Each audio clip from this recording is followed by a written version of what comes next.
Qala Nabi sallallahu alaihi wasallam, Nabi SAW bersabda, "Innallaha idza ahabba 'abdan ibtalah." Allah itu kalau mencintai seorang hamba, dia akan diberi ujian. Jadi kalau Allah cinta pada antum, antum dikasih ujian.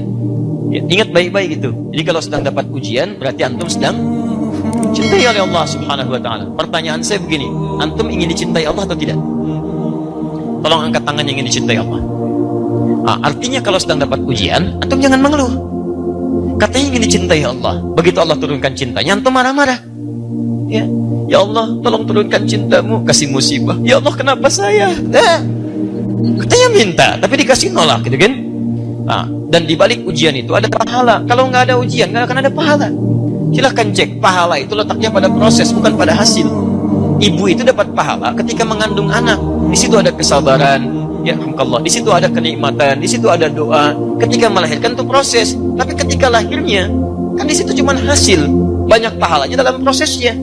Ketika lahirannya lihat bayinya pada pahalanya, tidak boleh dibandingkan yang pertama. Yang pertama itu prosesnya, mendidik anak itu ada pahalanya. Hasilnya jadi apa? Itu nggak ada kaitan dengan ibu, nggak ada kaitan dengan antum ya kawan. Yang penting apa proses yang kita jalani, itu poinnya. Ya, ingatlah, saya akan membuka kisah Nabi Zakaria ketika dia tidak putus asa dalam berdoa kepada Allah Subhanahu wa taala. Lihat baik-baik. Apa di antara doanya?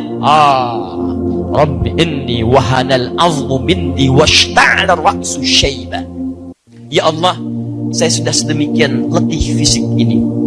Fisik sudah letih dan rambut sudah memutih, menyala. Ya, dilukiskan dalam balaghah menyala. Karena kalau antum jalan malam-malam, antumnya hitam, rambutnya putih, nyala, gitu kan? Taib. Ya, keadaannya terang, maksudnya sudah beruban. Ini saya rambut sudah memutih, fisik sudah letih, tapi sampai saat ini orang mengatakan saya mustahil punya keturunan.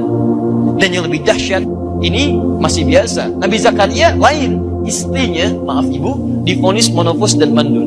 Istri divonis secara medis monopos dan mandul. Suami secara klinis sudah letih fisik, rambut memutih. Pertanyaan saya, secara medis masih mungkin gak punya keturunan?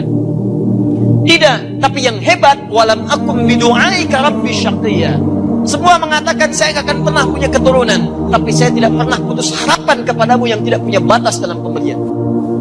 Ada rumus di ayat ini, kalau anda divonis oleh manusia atau makhluk mengatakan mustahil, pekerjaan ini mustahil, penyakit ini mustahil, rezeki ini mustahil, ini tanda langsung dari Allah. Lupakan pendapat manusia, langsung hadirkan kepada Allah permohonan kita.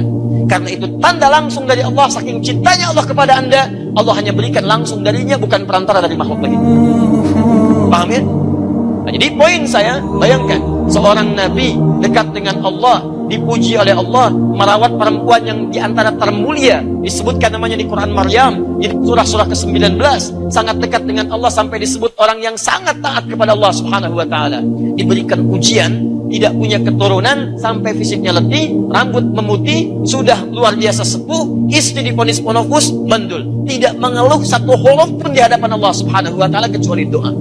Anda, pasangan masih muda, Nabi bukan, Rasul bukan, tidak merawat seorang perempuan mulia, tidak ada surah turun dengan nama istri Anda, tidak ada ayat Quran turun dengan nama Anda, kedekatan Anda jauh dibandingkan Nabi Zakaria kepada Allah Subhanahu wa taala, dan Anda baru 6 tahun.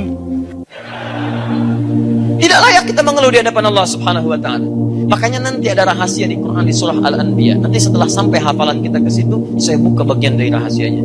Allah kisahkan kisah-kisah di masa lalu Nabi sampai kalangan orang soleh, kemudian dibuka di ujung ayatnya. Indah, yang paling indah. Jika Anda mengalami persoalan serupa seperti itu, amalkan amalan ini, maka niscaya saya berikan yang seperti saya berikan di masa lalu.